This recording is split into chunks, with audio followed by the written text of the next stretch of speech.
this podcast, we will be looking at storytellers, stories, and the reasons that oral storytelling is important in our world today. You would think with all the technology we have available that stories do not have a place anymore, but they are needed more than ever. For in storytelling is where we find truth, we find reality, and we find the heart of what it is to be human. Welcome to the heart of storytelling. My name is Alyssa Curtain, and let's go on an adventure. Welcome to this week's episode. This week I speak with someone who has had a really big influence on my career as a storyteller. During 2020 I was in a really dark place and I saw this story that she had done about death. And that story was like an earworm. It stayed in my mind and body and heart for quite some time. And I reached out to her and I asked if I could tell the story. And that's how we first made contact. And so in this interview, you can hear a little bit about our excitement, shared excitement about that particular story. It means a lot to me. And it is quite a long interview, but I really think that Rebecca's experience and knowledge in the world of storytelling is so rich. And I have learned, like every week I learn from lots of people, but for me this is quite a special interview because it changed the story itself, helped put me on this path, and for that I'm incredibly grateful. The story I'm talking about I've put in the chat. You can also find a very early version of my version of that story on my YouTube, but it has changed since then. So I really hope you enjoy this interview with Rebecca as much as I enjoyed making it. Welcome to this week's episode. This week I'm speaking with Rebecca Lemaire, who is in Spain. So tell me how you got started in storytelling. It's a funny one because there are two versions, I guess. When I started really to after living in Asia for 8 years, I came back to Europe with my partner, and I was living in Melilla first in Spain and then in Barcelona. And I wanted to improve my Spanish, but I thought that if I went to a Spanish class, I'd just meet English speakers. So I thought, what can I do as an activity? And then I saw this little place in Gracia in Barcelona called La Casa de los Cuentos, the House of Stories. And I saw there was this course and I thought, that sounds really, that would help with my Spanish. And I was teaching English to kids at that point. Somehow I kind of went back to that idea that stories were for kids. And I thought, well, it can only be beneficial. And then I phoned my boss at the British Council and I said, there's this course, I think it'll make me a better teacher. Can you pay? And he said, no. But then a week later, he phoned me and he said, this TV station, so Catalan TV station, has just asked me to recommend storytellers. So I've given your name because they want to do an English hour. And I said, no, I'm not a storyteller. I want to learn. And he said, I'm sure you can do it. So I started working at the same time as my very first course. Yeah. So then I did the three-year training with Numancia Rojas, who I'm eternally grateful to she kind of gave me that confidence just to become a professional. But I had been telling stories forever because I was teaching yoga and Reiki before that. And I was always using stories that I had learned from my own teachers, and so stories were always there. And and even when I was a kid, at Scouts we had this big kind of production of the Jungle Book, and that we saw one here in Spain, and I was like, we did that at Scouts. And my husband was saying, which character were you? And I was like, I really can't remember. I remember my brother being Shere Khan and my mum had made his costume. I was like, I was the narrator. I refused to act, and I asked if I could just tell the story while they were acting, and that's what I did. So I think, and I was 8 then, so I think I was always quite it was there somehow always. Yeah, always doing it. And so you just said you did a 3-year course. Can Yeah, I mean, did it during 3 years, but she mm, had these like 2 3 month courses. mm, And so you could do them all, one after the other. And some people did that. But I just yeah. did one a year. And then because I was teaching the kids and then I started working. So I had time to sort of practice. So I just did one a year and then kind Mm, of used the rest of the time to kind of go deeper in what we had learned because it was quite crammed, the mm, information, and we'd just do exercises, but you didn't have time to do them over and over again. So I'd mm, kind of do that with my students or whenever I mm. could, because I was teaching business students as well in kind of a business university, the executives, and so they were adults, and I'd just do the games that I was learning with her. I was doing it with them, in the context of kind of practicing English. So living in Spain, I wanted to improve my Spanish, and it Yeah. is a good way of. So I did. I mean, just for myself, but also using a lot of storytelling games and techniques and telling stories in English for my students. I see how Yeah. it can really help learn a language because you really connect to the emotions. And I mean, I use it all the time with kids. There's so Mm, many benefits, and not just for the language, but just for bringing the kids together. And I mean, there's loads of benefits that I've noticed, how mm, I guess you tell a story and we're all traveling together. It's like, when you mm. travel with someone, you kind of become quite good friends or not. But the people I've traveled with, you become really quite close because you've shared all these strong emotions together. Mm. So I noticed that with the kids, like, at least they had, I don't know, like they had traveled together through the stories and with me as well. So there was this Yeah. connection that would build very quickly. So you obviously work with children. Do you do work with adults as well? Yeah, I mean, that was when I was still teaching English, and I've been doing that less and less. I teach a little bit online, just Mm, 3 hours a week now. But yeah, at the moment, I'm telling mostly for adults. mm. Yeah, Yeah. but it depends, on the demand.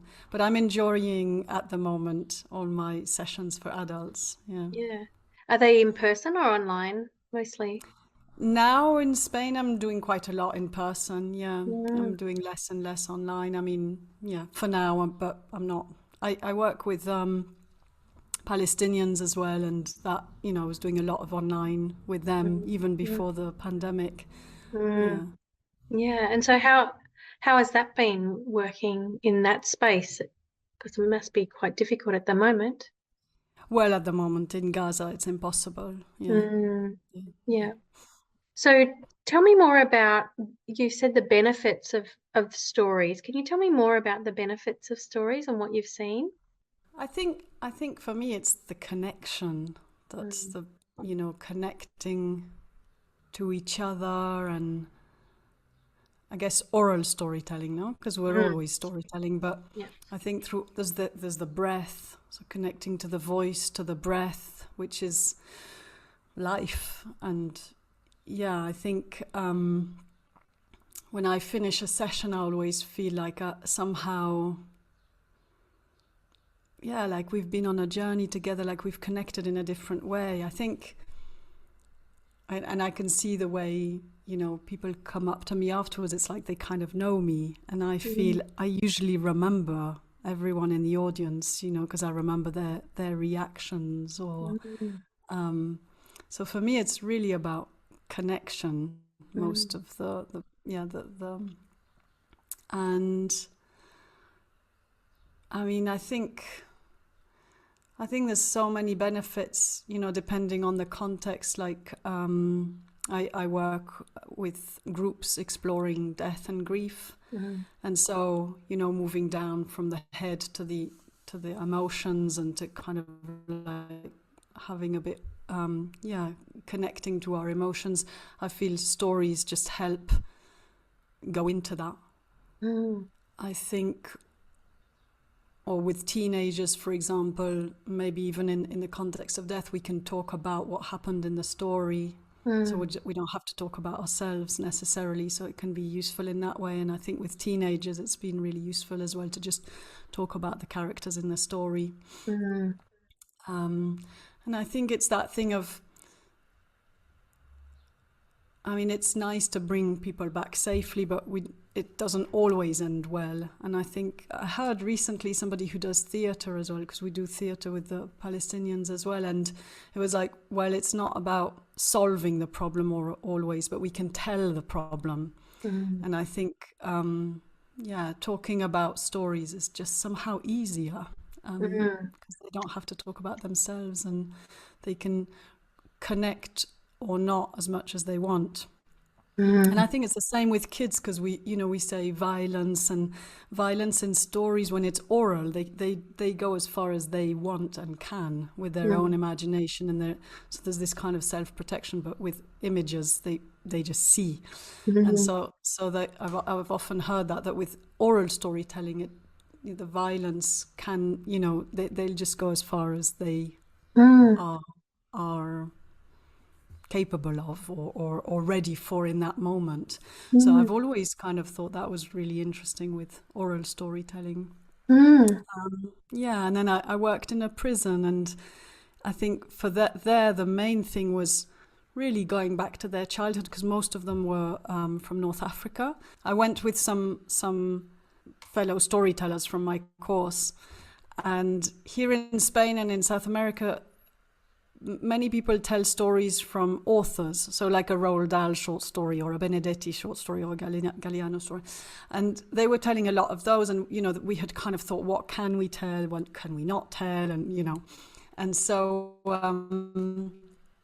they were kind of telling these cool stories, because we were in this environment that we were not used to, and they were telling kind of like ironic and sometimes a little bit cynical stories, and they did kind of connect to the guys.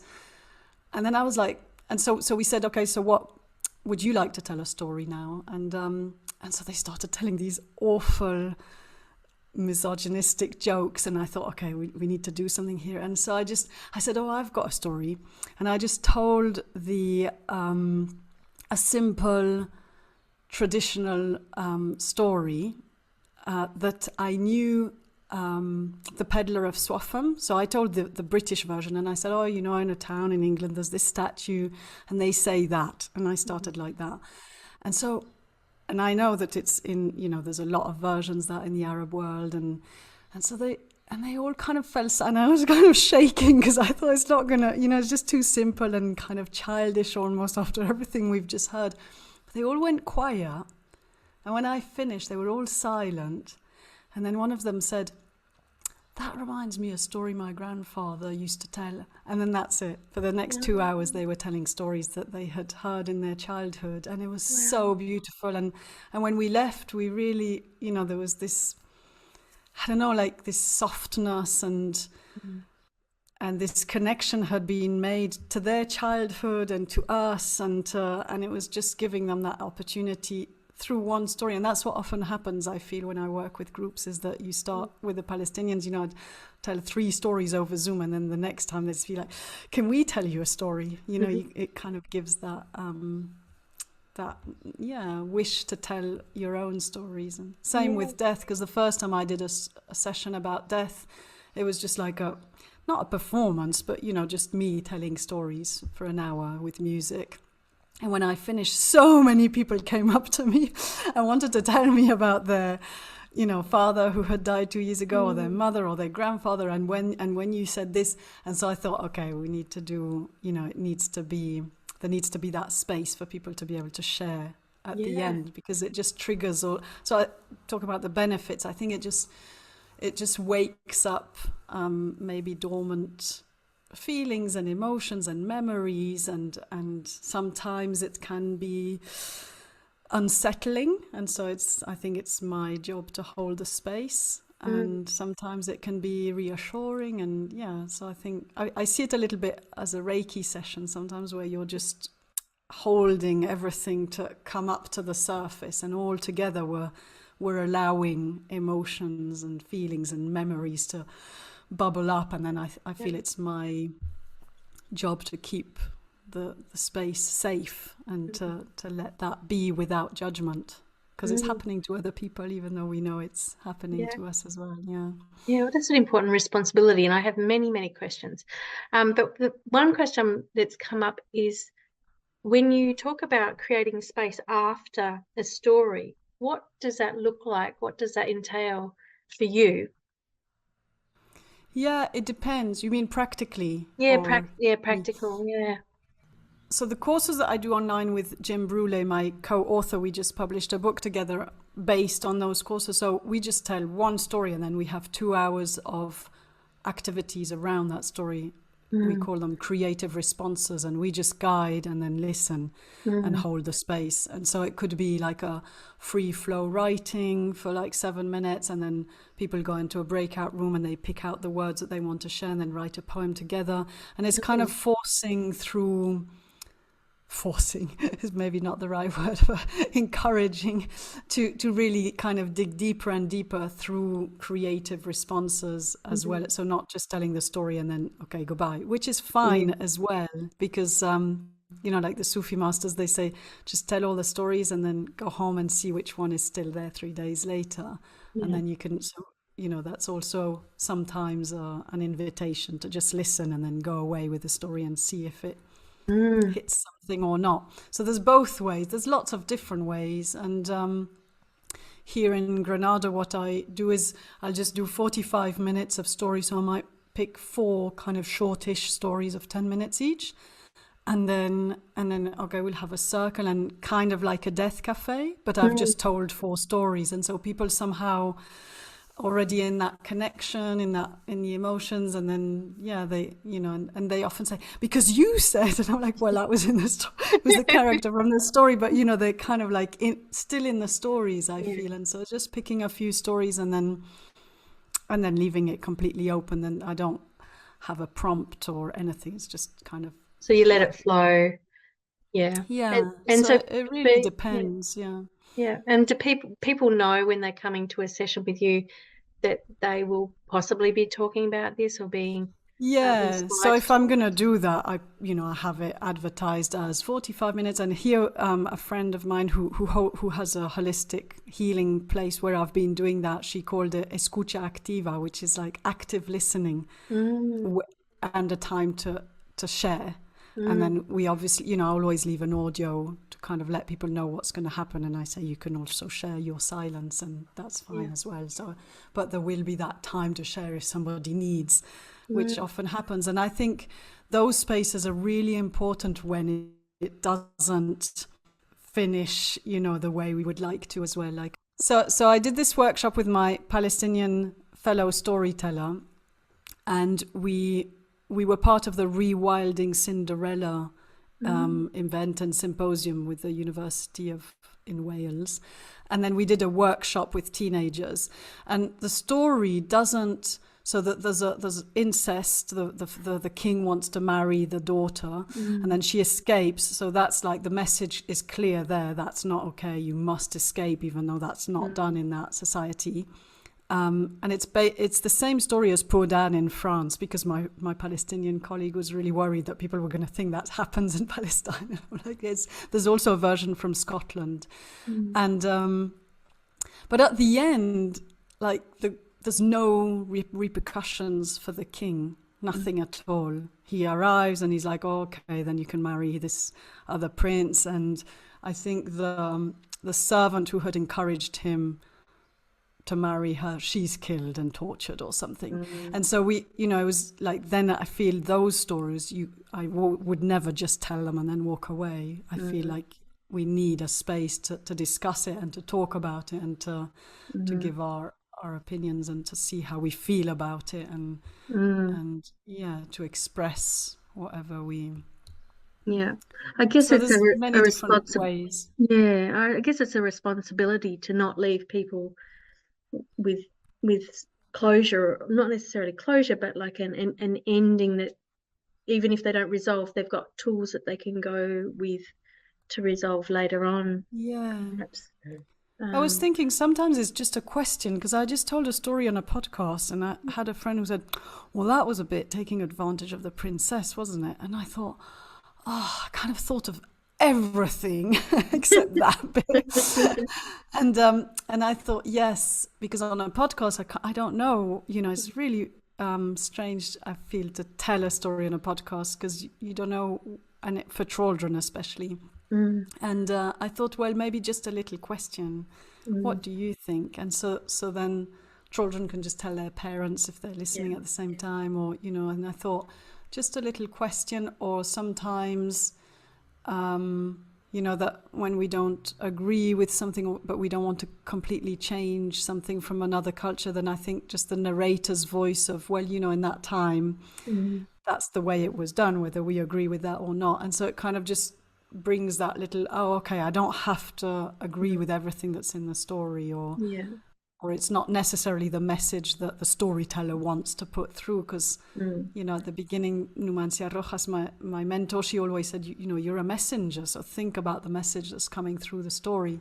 But now I've kind of evolved into, well, not always, I can also tell stories I don't necessarily agree with the message that might be heard in there. And you can't always control the message that's heard. No, you don't know how people are going to react to that. Yeah. So I discovered you in 2020, and you were on Jim's. There was something that you were doing together, Yes. and you told the lady, the death and the old lady story.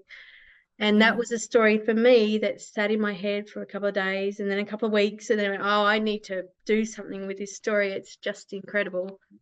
But one of the things I know, there's two things, is I want to talk to you about the death aspect and more about your book, but also you use instruments in your telling. And I found that it feels really whimsical, and it's just a lovely way of doing it. Have you always used music in your tellings? Almost always, yes. I mean, as soon as I started, actually, because it was for the kids and for the TV station, I did start using the kalimba from the beginning. I was like, this is my little helper. And today I've got a danmoy, which is like a mouth harp, doing, doing, doing for the... I think, well, first of all, I just love sounds. I've got we're both musicians, my partner and I, and we've got, chimes and instruments around the house that you can just make a sound. But I think also, so it was natural for me to just use all these little instruments that I had. And I think I always feel like when it gives... So I tell stories from different cultures, and so I think it kind of gives an extra entry into that culture that's beyond the words, because I'm not going to start explaining what I saw there, and even though I'm not, a good Indian musician or a good Arabic musician, but just to take snippets, and I never present myself as a musician. I think it's just really the support. I have to always make sure that it supports the story and doesn't start overtaking or destroying it. And same when I work with musicians, is it supporting it, or is it sort of distracting too much from the story and then kind of making it too difficult to listen? But I think it gives a rest to the brain when I play a bit of music in between. It gives a feel for the culture, for the mood. And I enjoy it. Yeah. I did a workshop with Feast. If people are interested, they can get the workshop from the Feast website on what are the benefits and what are the little things that we can do, even just with our voice, or with little instruments that you can buy in a shop and just use, and why and how. Yeah. Oh, that sounds good. I'll chase that down, because I think, with the music, it gives you time to think and process, and rather than a long pause, you've got, my heart is going somewhere and the music's taking me. So it's quite lovely how it's done.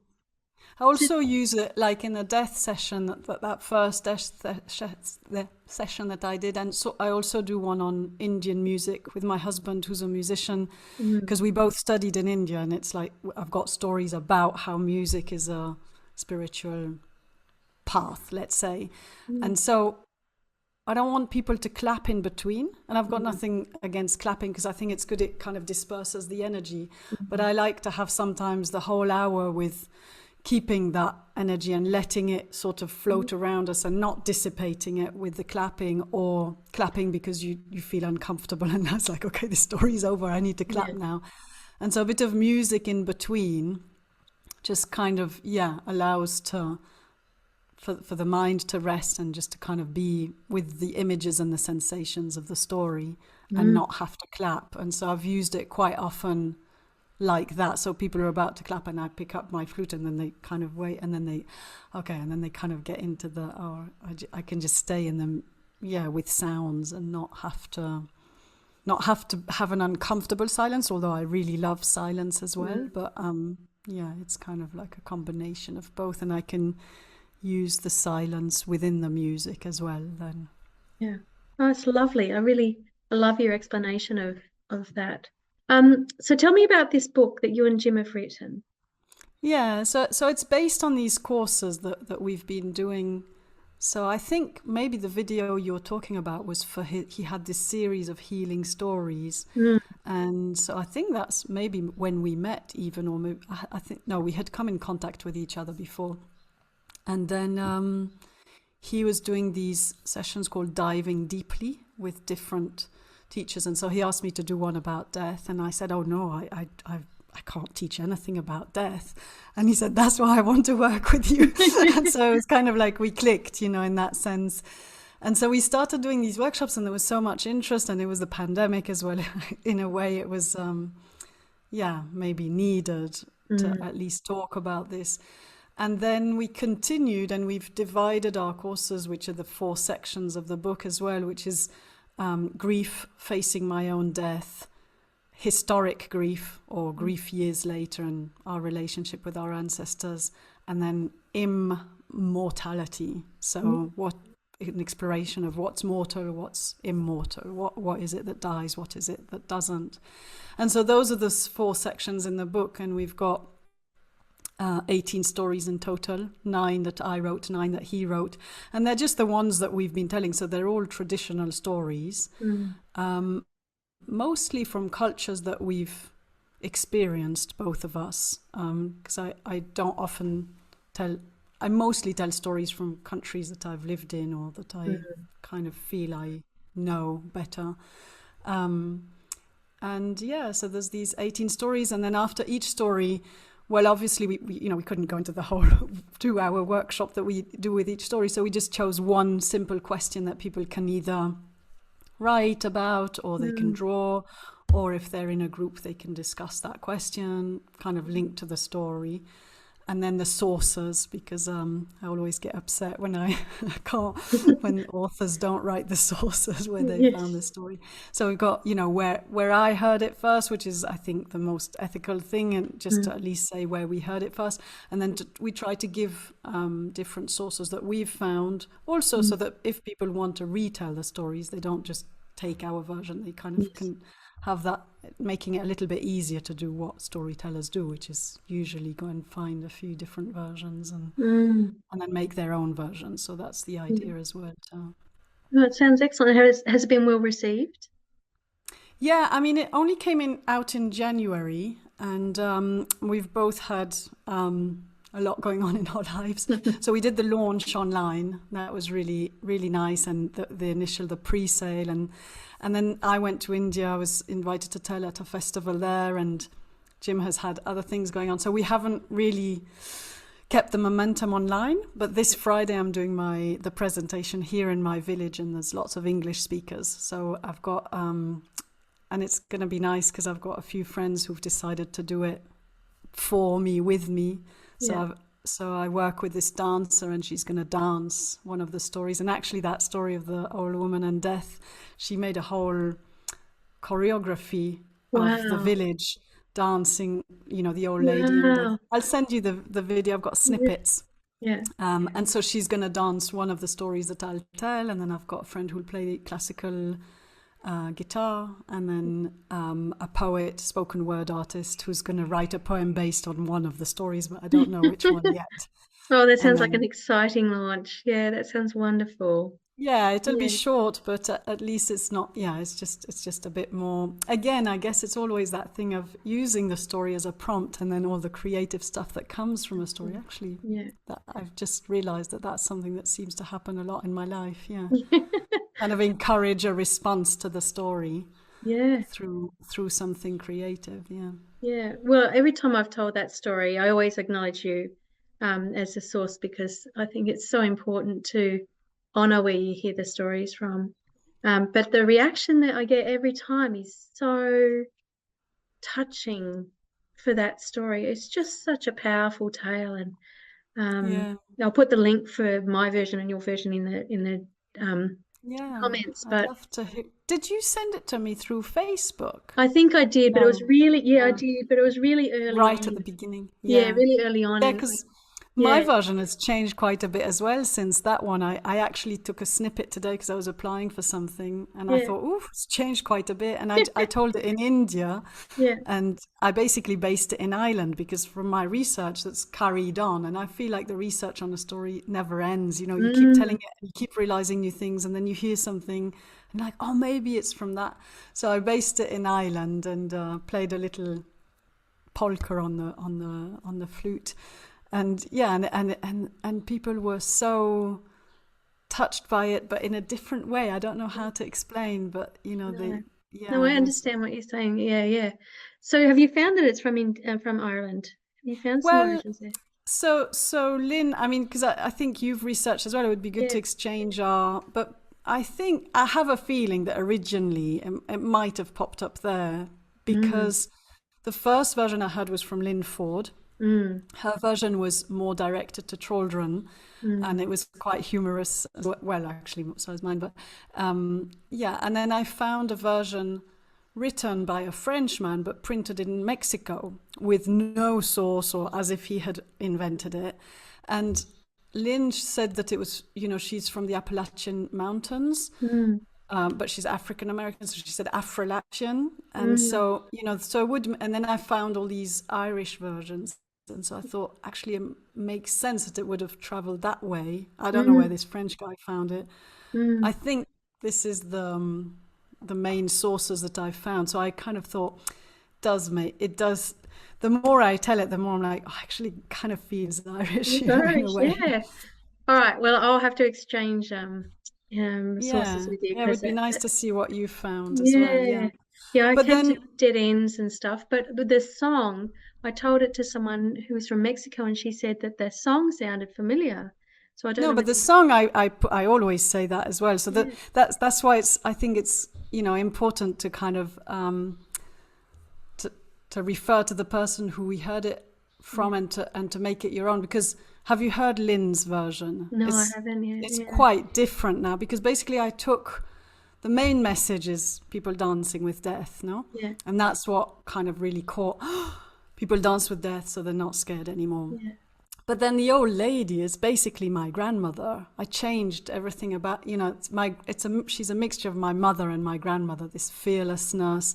My grandmother always celebrated her 80th birthday and always sang. And she'd Mm, always sing these kind of gratitude songs when she was walking around the house.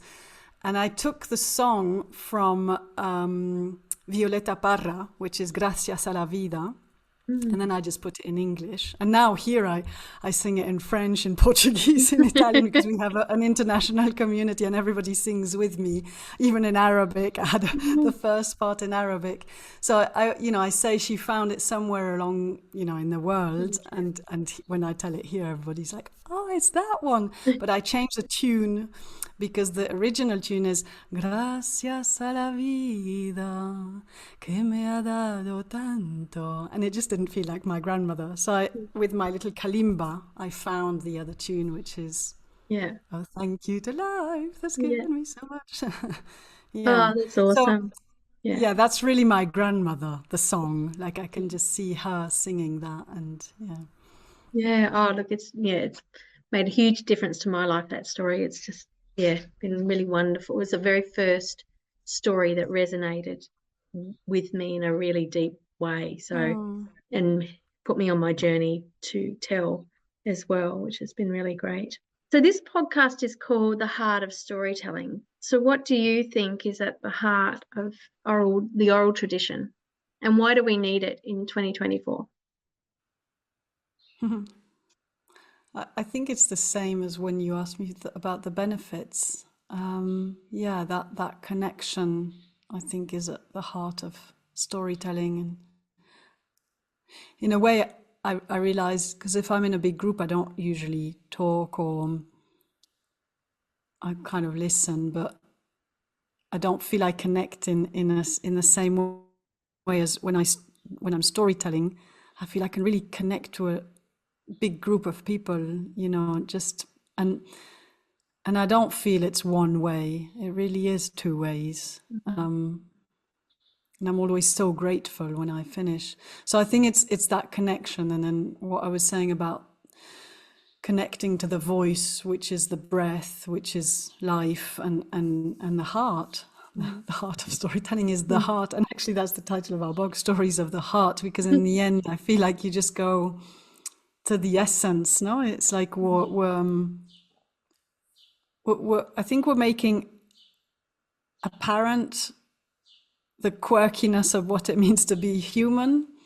And, you know, they call it sometimes the sacred laughter of Sufis. I did this session with my Palestinian colleague as well. And, you know, it's just so silly. Joha, this character, and he just shows you, he's called Nasruddin in Turkey. Maybe that's more famous, but just kind of like showing how silly we are as human beings, but laughing about it and accepting it. And just, I think it makes you see reality. It gives you other perspectives. It allows you to see reality without judgment so much, and accepting who we are as humans. I think that's a part of it, but I think the heart is connection. But yeah, there's just so many things around that. How do we get to that? By laughing, or by crying all together. Again, it's what I was saying about the journey. It's like we're going on a journey together. So I really feel when I've told stories to adults, sometimes because I was telling stories more when I was in Barcelona. Now I'm in the south, but in Barcelona I was telling stories in the context of English language learning. So I'd go into adult classes or teenage classes, and they'd have their arms crossed and they look at me like, cuentos, you know, she's going to tell us stories. And even once I went into a school and he said, well, why do you think adults would enjoy fairy tales? I said, well, first of all, I didn't say fairy tales, but why not? But also, and then I can see the body kind of relaxes, and people uncross their arms, and then they just, you know, and I love that sensation, and then their mouths open a little and they just go back to just, oh yeah, that. And there's something that happens. It's really hard to put into words, isn't it? I'm sure you've experienced it. And I really think it's that connection. It's that through the eyes, through the voice, through the listening. People are listening to my voice, but I'm constantly listening to their responses, even though they're silent. I don't know, we're kind of like listening to each other. Maybe that's at the heart of storytelling, is the listening, but not just with the ears, just the energy, the responses, the facial expressions, like a sudden breath or a sudden sound that comes out of people, and then they realize they can make sounds. I don't know, I guess I would say connection. All those words to come back to. No, but it's a great word, and I think it's absolutely true. It is connection to the story, to the audience, to ourselves, in every way. Greater whatever this is that we live in. And often, like in town, I see kids and they see me and they go, like they really, and then sometimes, you know, I can't always remember everybody if I've got like, and I think, it was probably from or even adults, you know, sometimes they're like, hi, and I'm like, and you know, there's this connection that was made because the story somehow touched something really deep, or they're like, you told that story, and I'm like, you know, even sometimes a year later. And I think also this thing of because I had this one story with this little, I was telling stories at the British Council in the library. And one day this kid came up to me in the playground and he said, "You told that story about the two friends, you told that story." And I was trying to remember which one he was. And he said, "Tell me, tell me, tell me." And then I told him, and it was about two friends who had had a fight. And it's because they were seeing the two different sides of the hat. One was seeing the red side and the other one the black side, and they had had a whole fight, and in the end they realized they were both right. And so I told him the story. He said, thank you, and then he went off running. And after, just, I asked him, "Did you have a fight with your friend?" And he said yes. And it's kind of like he remembered the message but not the story, and he just wanted to hear it again, and he knew that was the story he needed. So I think in a way there's maybe that's also at the heart of storytelling, is this this ability to, there's so many things: problem solving, hope, as we were saying before, just allowing, seeing what is, whether we can solve it or not. But I think for children, I usually finish with, something hopeful. And also keeping a space alive that sometimes has disappeared. So I tell these stories of Al-Ándalus, and the story that I tell is the Pilgrim of Love, and I've got Sufi poetry in there, and music, and the Christian and the Muslim, they marry, and it's all good, and there's a long period of peace. And recently, when I was in India in the festival, there was this woman who was telling, who was talking about her work on Lal Ded, which is, she's this poet in Kashmir, and she's claimed by the Muslims and by the Hindus, and that she was like this peacemaker, or that there was peace at that time. And she was talking to this scholar, and he said, "Yeah, but that didn't, it's not true. It's no longer true." And that when I read about Al-Ándalus and I do research, and I think it wasn't all rosy and happy. But then she said at one point, "Yes, but my job as an artist is to keep that space alive." And I thought, yes, that's what I'm doing with this story. It's like that space still exists somewhere, and we can tell these stories, even though, and we're not just being romantic and fluffy. I think it's keeping that space alive, that it is possible. And I really like that. I think it's, maybe that's also at the heart of storytelling, is keeping the spaces alive. And and for all those reasons we still need it, I guess, in the world that we're in. So just to head towards the end now, have you got some advice? Because obviously you've got quite a lot of stories and you've done a lot of international work. So told in different places. So probably I'd like to know what advice you might have for someone like me who's still very early in the career of storytelling. What things that you've learned that have been really good pieces of wisdom for you as a teller? I think listening to storytellers as much as possible. But you're probably way more advanced than, you're not like a complete beginner. You've been doing it for 4 years. But I think listening. I did a lot of yoga and Tai Chi and things and meditation before I started storytelling and music. And I really feel that it does help somehow to listen to my own body, as well as listening to I think that connection, I think it does help to do physical activities, to be present in our own body. So anything that people would like, because I think it all has to be in joy as well. I think maybe I'm a bit, I'm not being very clear, but I think keep it joyful. Personally, I feel lots and lots and lots of research, especially when you're telling a story that's not from your culture. And as much as possible now, we have the possibility, do an exchange with somebody, ask, online, ask from that culture that you want to tell them the story, ask them to respond to it. I always feel that if I can tell the story, for example, I feel really comfortable telling Indian stories in front of Indian people, but only those that I really feel that I've integrated them. For example, all the myth ones and the gods and the goddesses, I don't, because I didn't grow up with that, and I think they can tell them much better than me. But if there's something, really universal, then I might tell it, but I would only tell it if I'm comfortable telling it to an Indian. So I think lots of research, feeling the culture as much as possible, learning how to listen, not just with the ears, but with your whole body. And I think it's really like finding, so, we say telling stories that you like, but I think after a while, not necessarily. Like maybe that's right at the beginning, but then it's like, well, there's something that's even bothering me or touching me. Well, okay, I'll start. And it might take a year, but it's like, yeah, explore that. And maybe that means that you have to tell it as well. Being authentic, I think that's what I was looking for. Like, really like, okay, maybe stories that you like or that you don't like, but being true and authentic, because I think we're not, it's felt immediately and not. And I think really going in,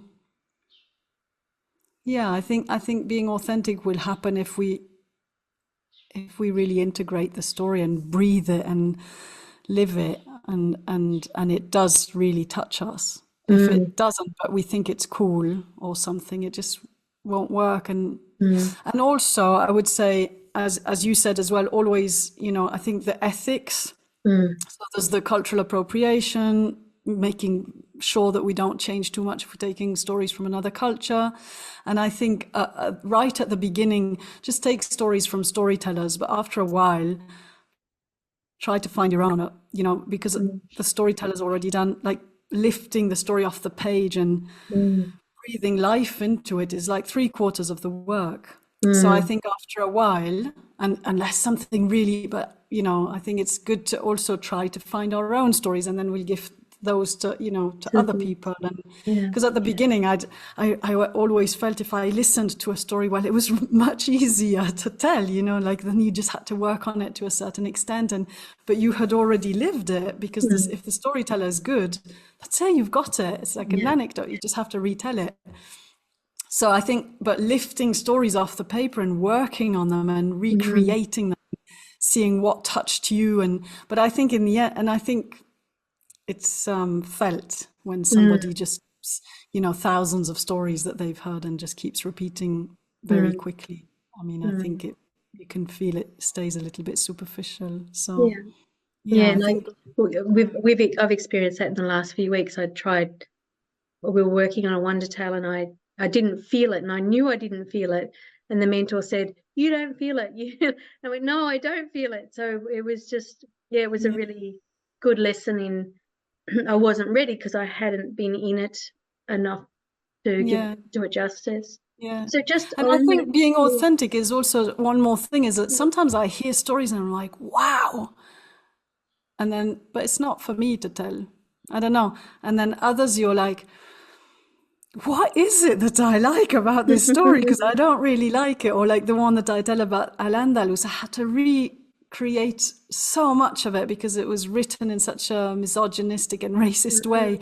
There was something there that I liked, and it took me a year to kind of get my version. And then I went to Morocco to research, and more it kind of came to life. But it took probably 2 years in all. And I think it's giving that time as well. Some stories might be really quick, but some might just take time. And I feel I'm still researching it, and I hear something and I'm like, maybe that's what that means in that story. And I'm glad I didn't change that I didn't understand. But I think it's being aware as well of what you can change and what you can't. And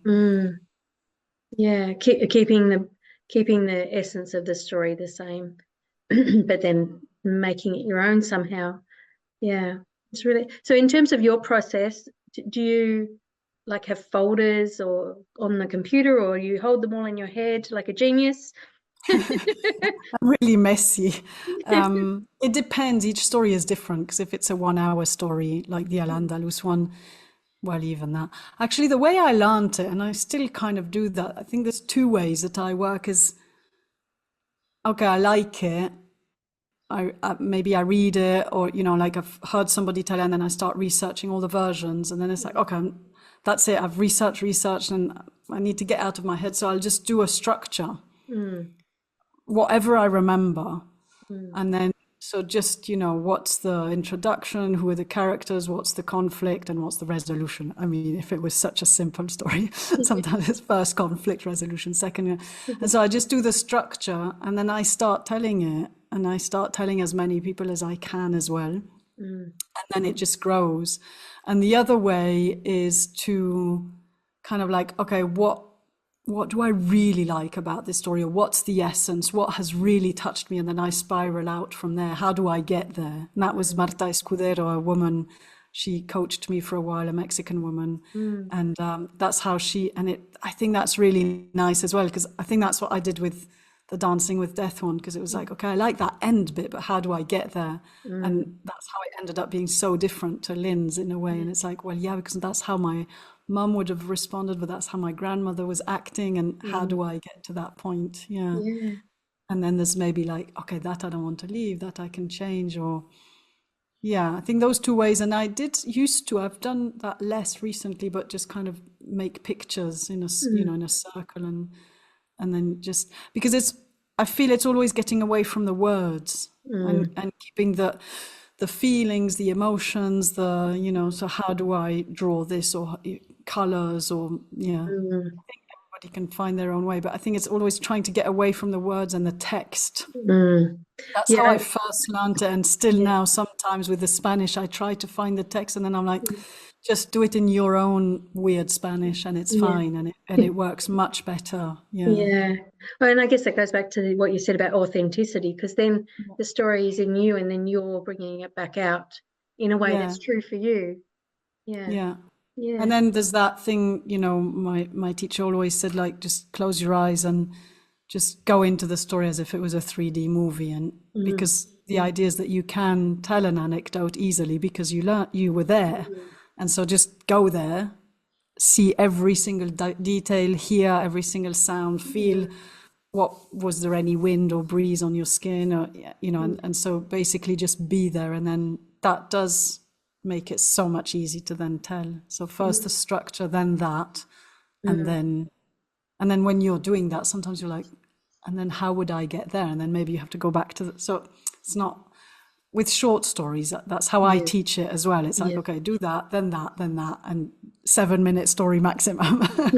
But then as they get longer, obviously the process changes. I'm always interested in hearing people's processes, because I'm still sort of trying to find mine. So I love hearing how people are doing things, which is amazing. Yeah. I feel it's different with every story now as well, but that's how I usually teach it. It's kind of, because it gives a step-by-step thing. Amazing. So how can people find you if they want to find you and your work? Mostly on my website, RebeccaLemaire.com, and then because sometimes I don't keep it up to date, Instagram and Facebook is what, you know, so I've got Rebecca.storyteller is my Instagram page. So if I'm doing anything online, I usually put it on there, and same with Facebook, Rebecca Lemaire. Yeah, awesome. Well, thank you so much for joining me today. I really appreciate your time, and I really loved meeting you because of the connection that we have from that story. So thank you so much for inviting me. It's been really nice, to chat and to hear, you know, some of your snippets. I hope to hear more. Well, that's our episode for today. I hope you've enjoyed learning about storytelling and folktale, fairytale, myth, legend, or personal tales, wonder tales, all sorts of stories, and the art of storytelling, and why we really need to continue using it today. You can find more information about me at alissacurtain.com or at Alissa Curtain Stories on Facebook, Instagram, YouTube, and TikTok. I hope that you can find your heart in storytelling.